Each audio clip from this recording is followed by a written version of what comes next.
Сәкен Сейфуллин атындағы орталық кітапханада Кітаптайым 2024 үшінші жалпы республикалық кітап фестивалі өтті. Жыл сайын Қазақстан Республикасы Мәдениет және ақпарат министрлігінің қолдауымен өткізілетін шара кітап оқуды насихаттауға, зияткерлік жастарды ынталандыруға және мәдениеттің құндылықтарын жеткізуге шақырады. Фестивальге ақын Зирагүл Нұрданбек, Қазақстан журналистер және жазушылар одағының мүшесі Есболат Айдабосын және ақын Ербол Оразбеков сияқты жас таланттар қатысты.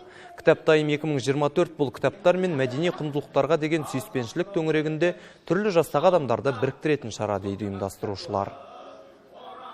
Әр авторға қазір 10 баспа табаққа кемінде мысалға 4-5 миллион теңге қаражат береді.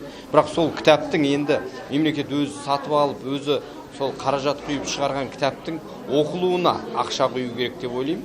Яғни осындай шаралар мысалға мемлекет табар кітап болса, мемлекет өзіне оны меншіктеп алды, енді соны оқытуға жұмыс жасау керек.